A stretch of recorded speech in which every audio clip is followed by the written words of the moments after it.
നമസ്കാരം, സ്പീഡ് ന്യൂസിലേക്ക് സ്വാഗതം. ചികിത്സാ പിഴവ് ആരോപിച്ച് തൃശൂർ മെഡിക്കൽ കോളേജ് ആശുപത്രിയിലേക്ക് യൂത്ത് കോൺഗ്രസ് പ്രവർത്തകർ നടത്തിയ മാർച്ചിൽ സംഘർഷം. പോലീസ് ജലപീരങ്കി പ്രയോഗിച്ചു. 2 തവണയാണ് ജലപീരങ്കി പ്രയോഗിച്ചത്. ഗുരുവായൂർ ക്ഷേത്രോത്സവത്തിന് നാളെ രാത്രി കൊടിയേറും. കുംഭമാസത്തിൽ 10 ദിവസങ്ങളിലായാണ് ഗുരുവായൂരിൽ ഉത്സവം ആഘോഷിക്കുന്നത്. നാളെ രാവിലെ ആനയില്ലാതെ ശീവേലി നടത്തും. ഗുരുവായൂർ ആനയോട്ടത്തിൽ മുൻനിരയിലോടാനുള്ള 3 ആനകളെ നറുക്കെടുപ്പിലൂടെ തെരഞ്ഞെടുത്തു. കൃഷ്ണനാരായണൻ, ബാലു, രവികൃഷ്ണൻ എന്നീ ആനകളാണ് മുൻനിരയിലോടുക. സിദ്ധാർത്ഥൻ, ഗോപികൃഷ്ണൻ എന്നീ ആനകൾ കരുതലായി ഉണ്ടാകും. ഗുരുവായൂർ ക്ഷേത്രോത്സവത്തിന്റെ ഭാഗമായി കഴിഞ്ഞ 8 ദിവസങ്ങളിലായി നടന്നുവരുന്ന കലശ ചടങ്ങുകൾക്ക് സമാപനം കുറിച്ച് ഗുരുവായൂരപ്പന് 1000 കലശവും ബ്രഹ്മകലശവും അഭിഷേകം ചെയ്തു. തന്ത്രി ചേനാസ് ദിനേശൻ നമ്പൂതിരിപ്പാടിന്റെ സാന്നിധ്യത്തിൽ തന്ത്രി ചേനാസ് കൃഷ്ണൻ നമ്പൂതിരിപ്പാട് ആദ്യം കുംഭേശ കലശവും പിന്നീട് ബ്രഹ്മകലശവും ഗുരുവായൂരപ്പന് അഭിഷേകം ചെയ്തു. തൃശൂർ ശക്തൻ സ്റ്റാൻഡിൽ സ്വകാര്യ ബസ്സിൽ നിന്ന് തീ പടർന്നത് പരിഭ്രാന്തി പരത്തി. തൃശൂർ കൊടുങ്ങല്ലൂർ റൂട്ടിലോടുന്ന സന്തോഷം എന്ന ബസ്സാണ് അപകടത്തിൽപ്പെട്ടത്. വയറിംഗ് കിറ്റിലുണ്ടായ ഷോർട്ട് സർക്യൂട്ടാണ് തീപിടുത്തത്തിന് കാരണം. തൃശൂർ ജില്ലാ കളക്ടർ അർജുൻ പാണ്ഡിനെ കാസർഗോഡ് ജില്ലാ കളക്ടറായി നിയമിച്ചു. ശിഖ സുരേന്ദ്രൻ തൃശൂർ ജില്ലാ കളക്ടറാകും. നിലവിൽ ടൂറിസം ഡയറക്ടറാണ് ശിഖ സുരേന്ദ്രൻ. തൃശൂരിൽ ഈസ്റ്റ് പോലീസ് ക്വാർട്ടേഴ്സിൽ മോഷണം. 50,000 രൂപയും 4 പവന്റെ മാലയും മോഷണം പോയി. ജില്ലാ പോലീസ് ആസ്ഥാനത്ത് ജോലി ചെയ്യുന്ന ഉണ്ണി എന്ന പോലീസുകാരന്റെ ക്വാർട്ടേഴ്സ് കുത്തിത്തുറന്നാണ് കവർച്ച. ശബരിമല യുവതി പ്രവേശന വിഷയത്തിൽ ആചാരാനുഷ്ഠാനങ്ങൾ നിലനിർത്തണമെന്ന് കേരള ബ്രാഹ്മണ സഭ അസോസിയേഷൻ. ഈ വിഷയത്തിൽ സുപ്രീം കോടതിയിൽ സംസ്ഥാന സർക്കാർ അനുകൂലമായ സത്യവാങ്മൂലം നൽകണമെന്നും ബ്രാഹ്മണ സഭ. ജില്ലാ panchayat budget vice president T K Sudheesh അവതരിപ്പിച്ചു. ലൈഫ് ഭവന പദ്ധതിക്കായി 25,78,50,000 രൂപ ബജറ്റിൽ വകയിരുത്തി. ജില്ലയിലെ എല്ലാ തദ്ദേശ സ്ഥാപനങ്ങളുടെയും സഹകരണത്തോടെ സംസ്ഥാനത്ത് ആദ്യമായി നടപ്പിലാക്കുന്ന പ്രാദേശിക കാലാവസ്ഥാ കർമ്മ പദ്ധതിക്ക് 86 ലക്ഷം രൂപയും ഹൈസ്കൂൾ, ഹയർ സെക്കൻഡറി സ്കൂളുകളുടെ മികവിനുള്ള സമേതം പദ്ധതിക്ക് 10 ലക്ഷം രൂപയും വകയിരുത്തി.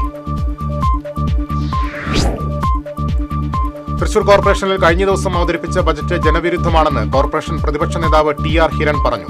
പല പദ്ധതികൾക്കും തുക വകയിരുത്തിയിട്ടില്ലെന്ന് പ്രതിപക്ഷ നേതാവ്. കുടിവെള്ള പദ്ധതിയുമായി ബന്ധപ്പെട്ട ബദൽ സംവിധാനം ഒരുക്കിയിട്ടില്ല. ഫണ്ട് കണ്ടെത്താൻ മുനിസിപ്പൽ ബോണ്ട് നടപ്പിലാക്കാനുള്ള നീക്കം തിരിച്ചടിയാകുമെന്നും പ്രതിപക്ഷം. പുത്തൂർ സുവോളജിക്കൽ പാർക്ക് നാളെ പൊതുജനങ്ങൾക്ക് തുറന്നുകൊടുക്കും. രാവിലെ 8-ന് വനംവകുപ്പ് മന്ത്രി AK ശശീന്ദ്രനും റവന്യൂ വകുപ്പ് മന്ത്രി K രാജനും മറ്റ് ജനപ്രതിനിധികൾ ഉൾപ്പെടെയുള്ളവരുടെ സാന്നിധ്യത്തിലായിരിക്കും പുത്തൂർ സുവോളജിക്കൽ പാർക്കിലേക്ക് പൊതുജനങ്ങളുടെ ആദ്യ സന്ദർശനം. കനകമല കുരിശുമുടി കയറുന്നതിനിടെ നെഞ്ചുവേദനയെ തുടർന്ന് തീർത്ഥാടകൻ മരിച്ചു. കൊടകരയിലെ റൈസാൻ ഓയിൽ മിൽ ഉടമയും പന്തല്ലൂക്കാരൻ ഫ്രാൻസിസിന്റെ മകനുമായ 49 വയസ്സുള്ള ലോനപ്പനാണ് മരിച്ചത്. സംസ്ഥാനത്ത് ഒറ്റപ്പെട്ട ഇടങ്ങളിൽ നാളെ വരെ ഇടിമിന്നലോടുകൂടിയ മഴയ്ക്ക് സാധ്യതയെന്ന് കേന്ദ്ര കാലാവസ്ഥാ വകുപ്പിന്റെ മുന്നറിയിപ്പ്.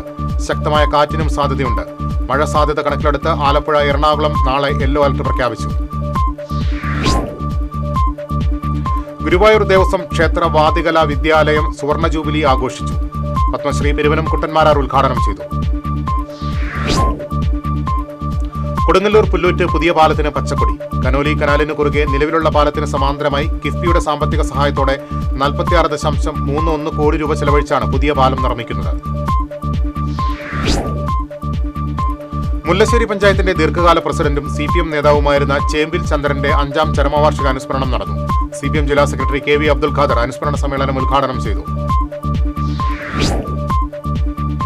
മുല്ലശ്ശേരി ബ്ലോക്ക് പഞ്ചായത്തിലെ കോൾനിലങ്ങളിലും പാടശേഖരങ്ങളിലും കൃഷിയിറക്കുന്ന മുഴുവൻ കർഷകർക്കും നെൽവിത്ത് സൗജന്യമാക്കുവാൻ മുല്ലശ്ശേരി ബ്ലോക്ക് പഞ്ചായത്തിൽ പദ്ധതി. 2026-27 വർഷത്തെ വാർഷിക പദ്ധതിയിൽ ഉൾപ്പെടുത്തിയാണ് കർഷകരെ സഹായിക്കുന്ന പുതിയ പദ്ധതി പ്രഖ്യാപിച്ചത്. കലാസാംസ്കാരിക കൂട്ടായ്മയായ മണപ്പുറം സമീക്ഷയുടെ ഈ വർഷത്തെ പുരസ്കാരങ്ങൾ പ്രഖ്യാപിച്ചു. രാമു കാര്യാട്ട് സമഗ്ര സംഭാവന പുരസ്കാരം കവിയും എഴുത്തുകാരനും പ്രഭാഷകനുമായ ആലങ്കോട് ലീലാകൃഷ്ണന് സമ്മാനിക്കും. 25,000 രൂപയും ശില്പവും അടങ്ങിയതാണ് പുരസ്കാരം. പഴയന്നൂർ പഞ്ചായത്തിന്റെ വികസന സെമിനാർ UR പ്രദീപ് MLA ഉദ്ഘാടനം ചെയ്തു. പഞ്ചായത്ത് പ്രസിഡന്റ് സജിത മുരളി അധ്യക്ഷയായിരുന്നു.